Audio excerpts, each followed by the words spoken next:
So I made a video previously where I ranked my top 5 Christmas cartoons. This is that same video again. So that video, if you're watching this on TikTok, is still up. And the difference was I used a Grinch filter and it was fantastic. I looked just like the Grinch.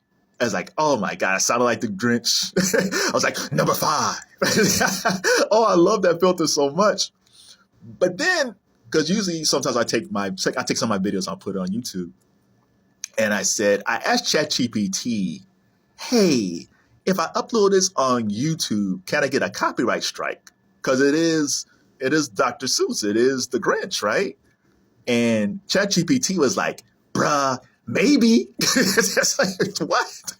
It didn't say bruh, maybe, but it basically said like, yeah, there's a chance, even though it's a filter, it's still a copyright and it's still an image of the Grinch. And there's a possibility you could get copyright strikes. And I've seen other people do Grinch stuff on YouTube, but I wasn't willing to take the chance. So the video's still up on TikTok. It's fantastic. I love it to death. But I'm going to do the same list over so people on YouTube can get my top 5. So let's get into it. Number 5. Who do I choose? Frosty the Snowman. Oh, man. That is a feel-good story. They took a song, like a 2-minute song, and turned it into a 30-minute cartoon. Same thing they did with Rudolph. And that turned into an hour stop animation thing. The whole thing about Frosty and the corncob pipe and the coal for eyes and the button nose and the cap and him saying like, and the top hat and him saying like, happy birthday. It's so fantastic. And then and then he goes off the little girl because that dastardly dude is chasing them and they get locked in the greenhouse. It's like, whoa, it's a little hot in here. It's like, bro, you're melting. No. And then Frosty melts. Man, I thought we were done with Frosty. He was gone. And then that door opens up and then the spirit of Christmas comes in, man, and saves Frosty. And he comes back with the top hat. It's like, happy birthday. With the cool scarf like Al Pacino. Oh, I just miss feel good cartoons. Now again, you like Moana and got Moana 2 and Inside 2. The kids got cartoons for days, even bigger cartoons, right? But man, there's something that touches, something like a really good Christmas cartoon touches your heart. It's fantastic. So Frosty is my number 5. Number 4 is the Grinch, voiced by the great Boris Karloff. Boris played Frankenstein and the Mummy and other great horror characters. But man, it's fantastic. They probably wouldn't do that today. They probably wouldn't. If they did the Grinch today, who would they choose? Because Boris Karloff is a crazy choice. Man, I would love to hear Sam Jackson play the Grinch. That'd be fantastic. It might have been Mad TV when they did. Go on YouTube or TikTok and look for Mad TV's Rudolph the Red-Nosed Reindeer, which is almost like a takeoff on like The Godfather and Goodfellas. Oh, it's fantastic. Oh, it's brutal. It's fantastic. But yeah. The Grinch, he hated everybody. He had this smile when he took all their presents. Look, LeBron. Man, but then he had to change the heart. And then his little heart, he had that little dog and that little heart grew. And he's like, man, I give these gifts back to the people in Whoville. Sadu hore, sadu hore. All them little Whoville. Oh man! Oh, I remember when he went down the tree and he got stuck. Went down the chimney and got stuck, and then he went to that house and the little Whoville kid saw him. He was like, "Go to bed. I got business to do." Oh, Grinch is so good. But the good thing about that and with Frosty, it shows you the meaning of Christmas. It's like it's not about like the biggest lights or the biggest tree. It's about caring and love. It shouldn't be about consumerism. It's about love for other people. Number 3. Now, number 3 is interesting because it's not my absolute favorite. I like the Grinch and Frosty stories better. But for me, they have 2 characters and 2 songs in there, which is probably my 2 favorite Christmas songs for an animated feature. My favorite Christmas song of all time is This Christmas by Donny Hathaway. I got a video about that.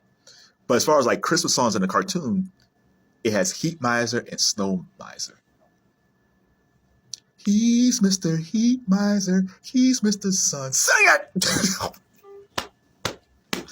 I love heat miser and snow miser, and they got the little heat misers and snow misers. The little ones, heat misers and snow misers are bad looking, but then you see the little ones, and they look creepy as all get. I was like, oh, those little dudes are kind of creepy.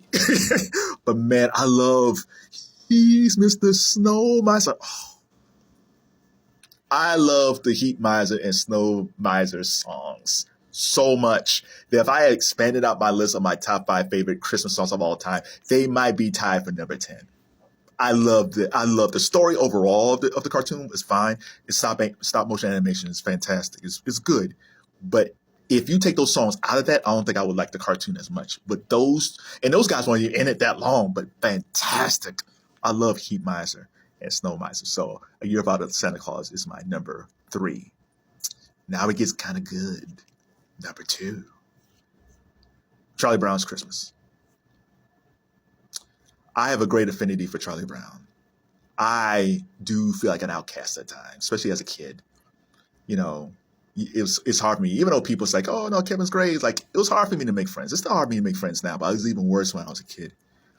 And because it feels like I was always like, I was kind of around, but I was just, everybody kind of knew the jokes better than me. They kind of had these friendships.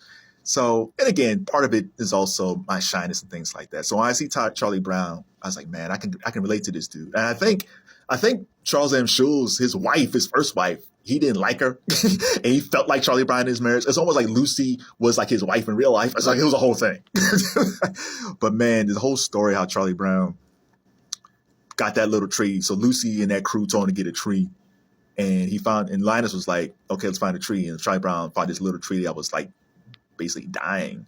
And he's like, no, I want to give this tree some love. And Linus was like, bruh, you know Lucy's going to hate this. Like, I don't care. I'm giving this tree some love. And he took the tree back, and Lucy and that gang of ghouls jumped all over him, calling him a blockhead and laughing at him. And then Linus pops in with his whole speech. Behold, one of the coldest speech in any Christmas cartoon that wasn't heavy-handed. If you want to know what the true meaning and spirit of Christmas is, watch Linus's speech in Charlie Brown Christmas. That alone is like, okay, I get it. And then Charlie Brown's like, screw y'all, I'm out of here. He took the tree, and then they followed him, and he put the bulb on the tree, and it bent over. It's like, rats, damn it. And then they did the little thing to the tree, and then the tree blossomed. Oh.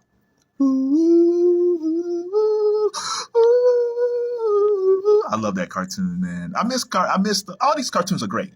Kids got Moana 2, and they got Inside Eye 2, which is great. But man, I miss these old cartoons, man, that they had the spirit of Christmas. It's a beautiful thing. I get a little weepy eye. So number 1, if you haven't guessed, it's these 2 characters. Rudolph the Red-Nosed Reindeer. There's Hermey. Just like Charlie Brown, Rudolph was an outcast. They clowned on him because of his nose. Hermey was an elf who wanted to be a dentist. You had the Island of Misfit Toys, where you had like a train that had square wheels.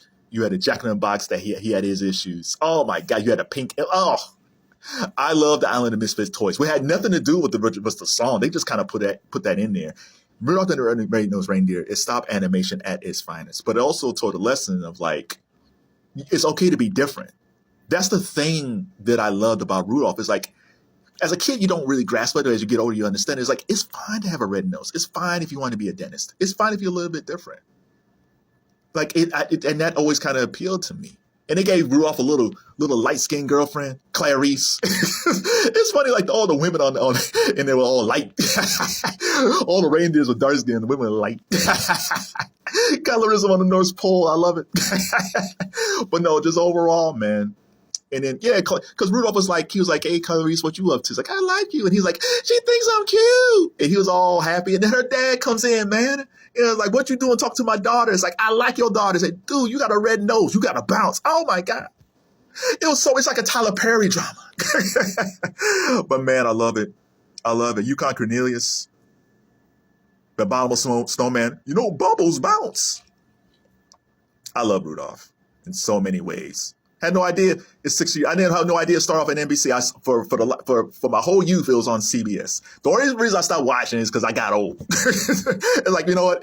I'm kind of 47 years old. I need to stop. But I still watch it time to time. I wonder when Rudolph's on. So what is your favorite Christmas cartoon? How do you like my list? Oh, what is your favorite? Shout out to Rudolph and Hermey. It's okay to be different.